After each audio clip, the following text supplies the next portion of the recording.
So I should be doing a workout thing right about now, and it's really hard to.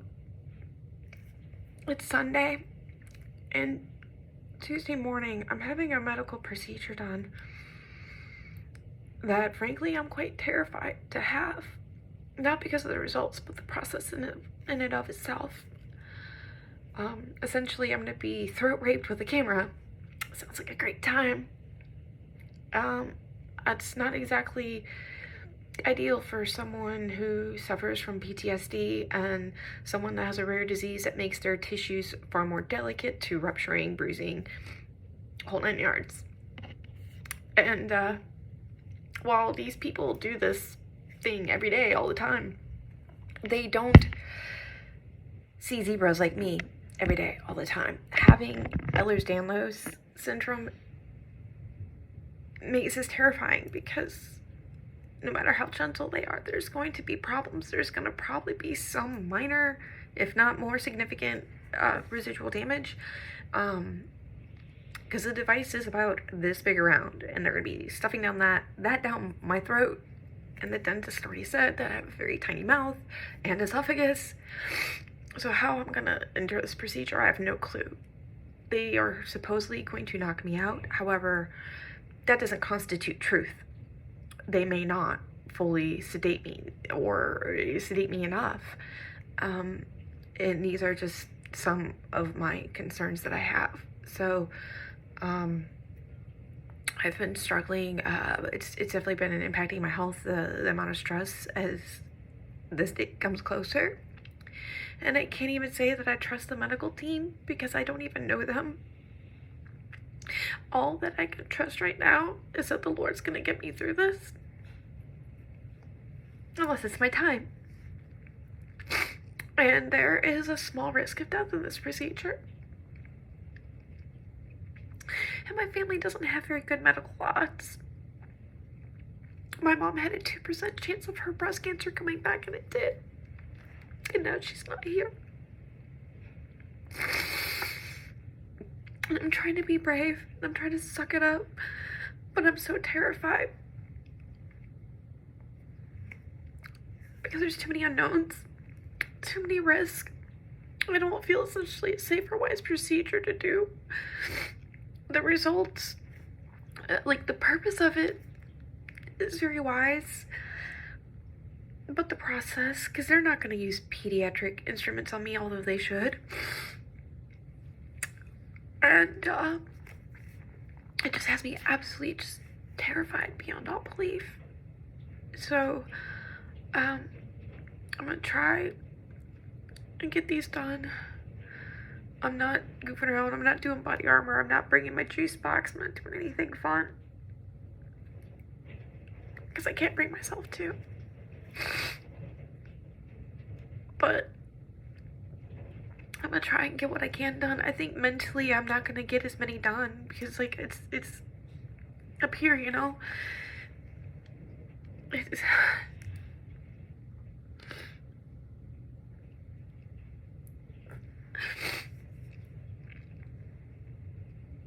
I'm just not ready for this.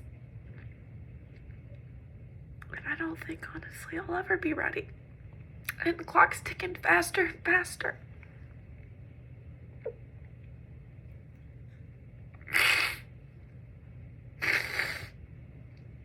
If things were to go bad, today will be the last time I see my daughter. And I hate that idea. I've been struggling with so many things related to this medical mystery. This is the most invasive type of test I've ever had to endure. I mean, at this point, I would rather just do another. I forgot I can't think of the name, and I'm an EMT. Jesus. It's the procedure where they cut you open in a joint and they use the camera to look around and then they fix anything that they do find that's there while they're in there. I cannot think of the term right now and I know it. I just, because of stress. So this is very real, very scary, and it's been affecting my physical well-being the last 4 days. Last night it got really bad, and today's not so great. And I'm just scared. And I'm not one to sit there and admit when I'm terrified, but I truly am.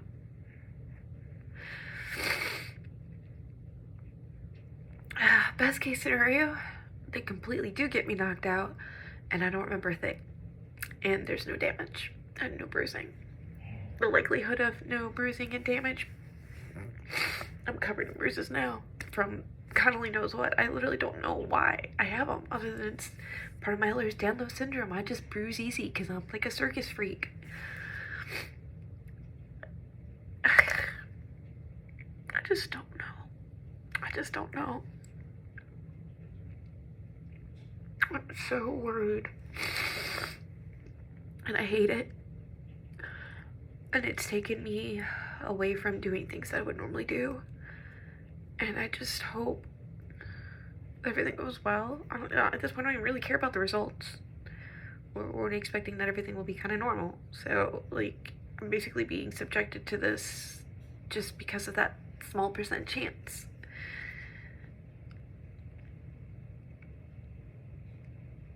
And like I said, I don't even know the doctor that's doing this procedure. I've never met him before. I'm gonna meet him the day that he's stuffing the camera down my throat. I don't get to ask him really what he knows about my disease and these patients and how this could affect the rest of my life.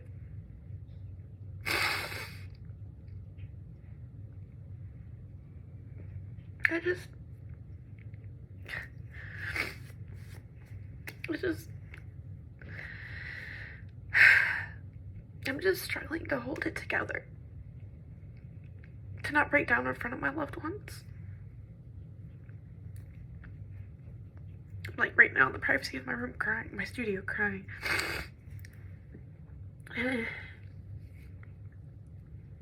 Because I can't do this in front of my daughter. I have to be strong. But inside, I am absolutely 100% terrified.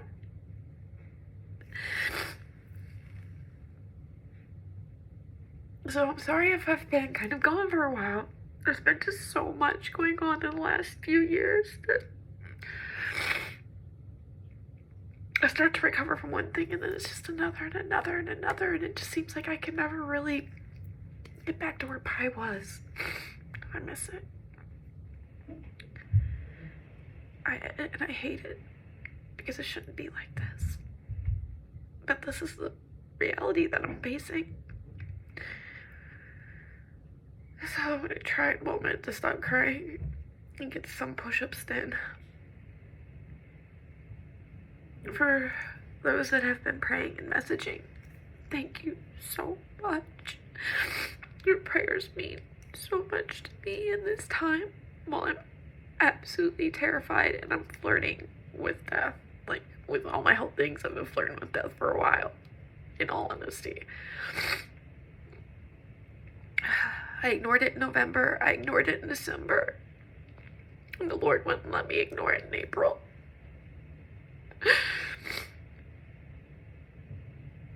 And it's hard to say that I'm scared. This isn't like me, my fear of spiders, and my fear of needles. This is wholly a different experience. And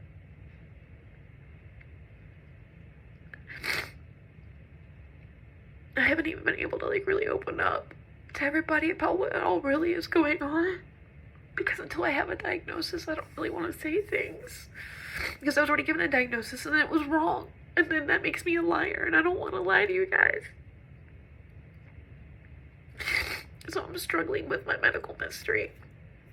And all these other tests have been fine. I've had no problem doing them and being subjected to them. I've been such a champ about it, but this one, I don't want to do.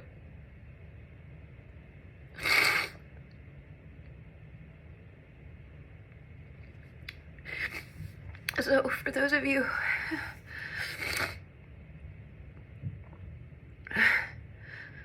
for those of you watching, one, I'm sorry I filmed it like this. I would have corrected it if I'd known I was going to go this long. I would have just originally filmed in the correct format. Not, I can't even think of the format, like, for portrait landscape. Like, I just can't. My brain just...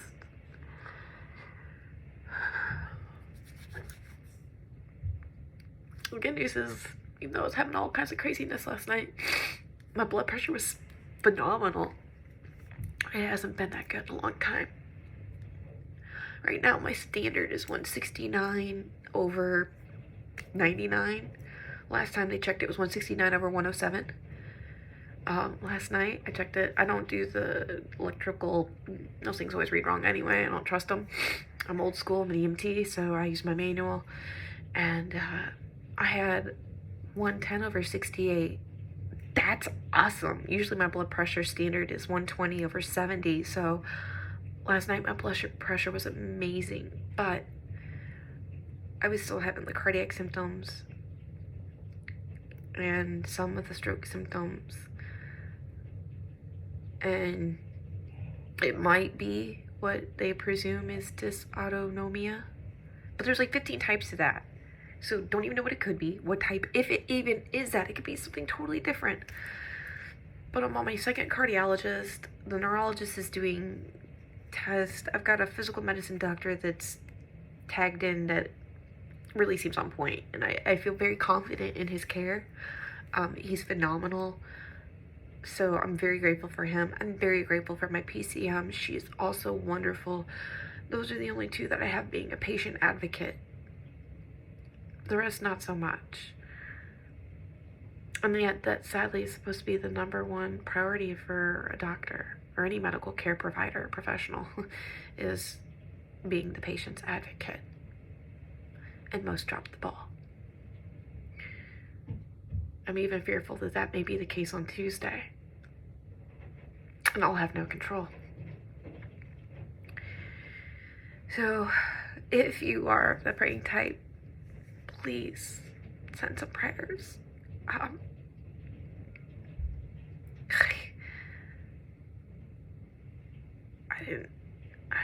They've asked about my advance directives. They've asked about my living will. I don't have these things. But apparently I might need to get them just to have this stupid procedure, because God only knows what may happen to me. And if I don't make it, worst case scenario, I'm confident and comfortable knowing that I'll go to heaven, but I'm not ready to leave my daughter. She's only just turned 14. I was 23 when I lost my mom, and that was too young. So I couldn't imagine entering into high school and losing your mom. It would be horrible. So I'm just terrified. And I'm hoping that this is all just unnecessary stress for whatever reason.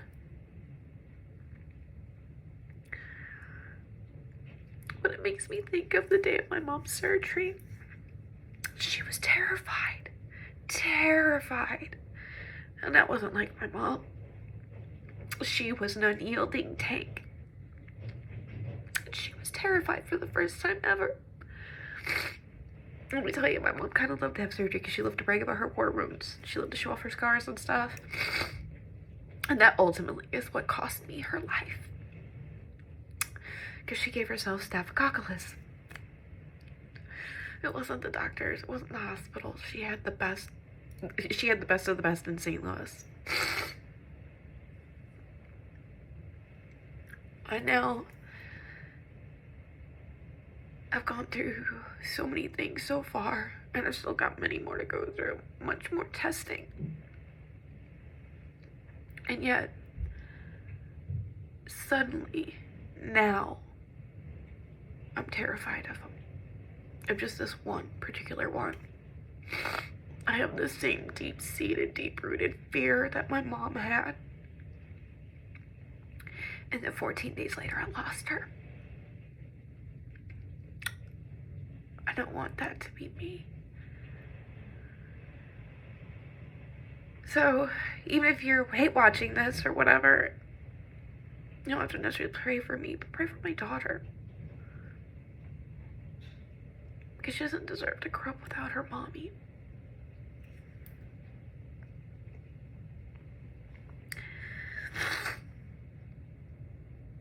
With a disease that only affects 0.00002% of the population,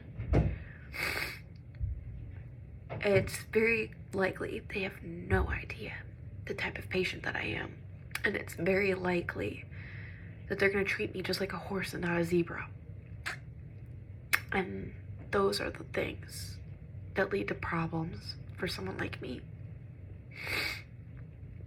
So for those that have been messaging me and encouraging me and uplifting me and supporting me through this, I appreciate it so much. And the support of the wolf pack and the pyre has meant so much to me. My fans have been amazing. My wolf pack brothers and sisters have been wonderful.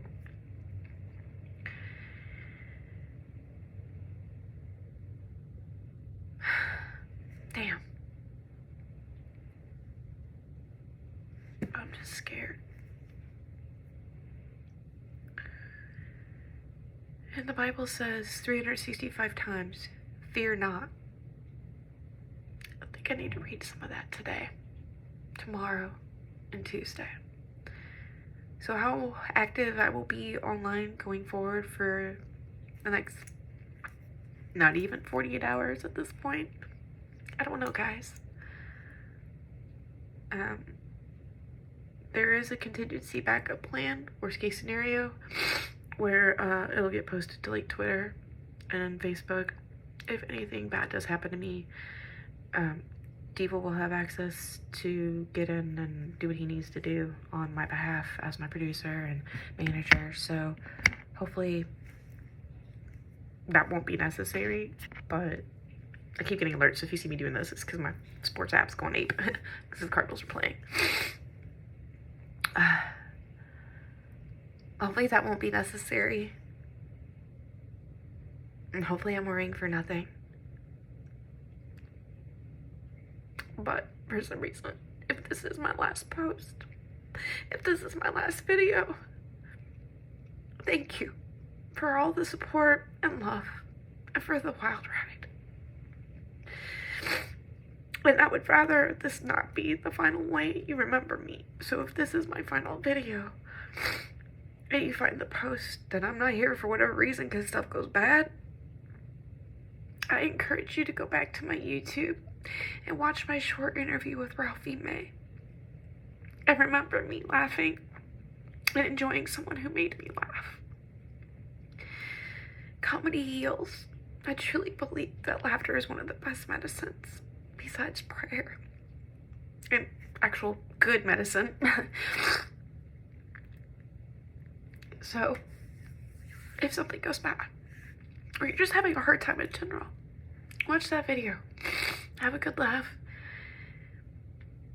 remember the good, and always take every chance you get to make memories, because you never know when they might be your last. Leave your loved ones with something amazing. I love you guys.